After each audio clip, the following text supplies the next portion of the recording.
The Lord be with you. and with your spirit. A reading from the Holy Gospel according to Matthew. Glory to you, O Lord. Jesus told his disciples this parable. The kingdom of heaven will be like 10 virgins who took their lamps and went out to meet the bridegroom. 5 of them were foolish, and 5 were wise. The foolish ones, when taking their lamps, brought no oil with them, but the wise brought flasks of oil with their lamps.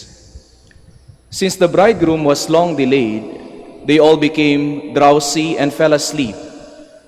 At midnight there was a cry, "Behold, the bridegroom, come out to meet him." Then all those virgins got up and trimmed their lamps. The foolish ones said to the wise, "Give us some of your oil, for our lamps are going out." But the wise ones replied, "No, for there may not be enough for us and you. Go instead to the merchants and buy some for yourselves." While they went off to buy it, the bridegroom came, and those who were ready went into the wedding feast with him. Then the door was locked. Afterwards, the other virgins came and said, "Lord, Lord, open the door for us." But he said in reply, "Amen, I say to you, I do not know you. Therefore stay awake, for you know neither the day nor the hour." The Gospel of the Lord. Praise to you, Lord Jesus Christ. Please be seated. Isang mapagpalang araw po sa inyong lahat, and welcome to the Minor Basilica of Our Lady of the Rosary of Manaoag. Alam ko po na marami sa atin pumupunta sa ating mahal na ina dito sa dambana ng Ina ng Manaoag para sa blessing. Kaya nga may narinig ako, ang Manaoag daw ay binansagang blessing capital. I don't know if blessing capital of the Philippines or blessing capital of kung anong rehiyon, but blessing capital. Kaya ang dami pong nagpapabless ng sasakyan at ng mga religious articles diyan po sa ating likuran. Maraming sasakyan, pamilya, iba't ibang grupo pumupunta para sa blessing. And I know, kapag tayo ay nagbabiyahe, lalo na pag galing tayo ng malayo, we always plan our trips. No? And good thing when lalo na pag dumadaan tayo sa expressways, no? Makikita natin na every expressway merong mga pit stops. Hindi lang isa, hindi lang dalawa, kundi marami. Meron tayong pit stops or stopovers, places for refueling, refilling, for recharging. Hindi lamang gasolina para sa ating sasakyan, meron din pong pagkain. Meron ding mga ATM machines, baka kasi kukulangin tayo sa budget. So these stopovers are necessary for us to be recharged, for us to be refueled, for us to be refilled, and even renewed para magpatuloy sa ating biyahe. Sa ating buhay pananampalataya, mga kapatid, kailangan din natin ng pit stops. Kailangan din natin ng stopovers. And we are so blessed to have the Minor Basilica as one of the best pit stops we could ever have. Bakit po? Dahil sa ating buhay pananampalataya, tulad ng mga dalaga na nag-aantay sa bridegroom, kailangan din natin ng refilling station para hindi umaandap-andap at mawala ang ilaw ng ating pananampalataya. We need refueling stations. At kapag nakakausap namin yung mga pilgrims sa blessing area, tinatanong ko saan pagaling, malayo, kailan, ilang beses kayo pumupunta ng Manaoag, minsan isa sa isang taon, yung iba buwan-buwan, yung iba linggo-linggo. Because they really feel the presence of God and they feel renewed and replenished in the Minor Basilica. Ang sarap pong pakinggan. Ang sarap pong malaman that this place is a place of recharging, renewing our faith.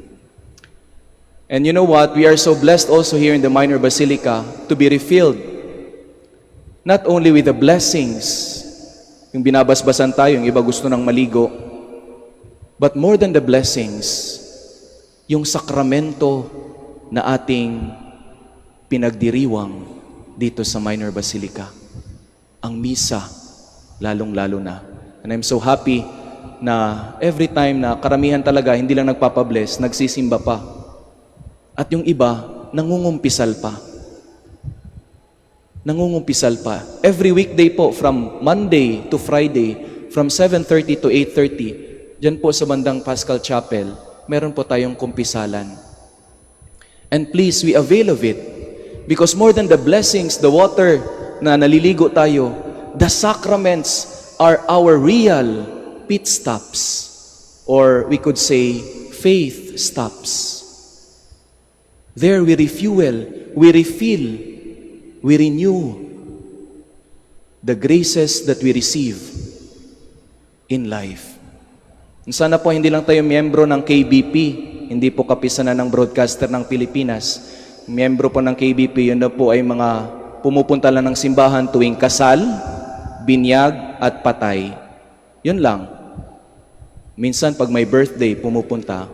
These are good things, good practices. But I hope hindi lang nalilimit ang ating buhay pananampalataya sa mga importanteng kaganapan sa ating buhay.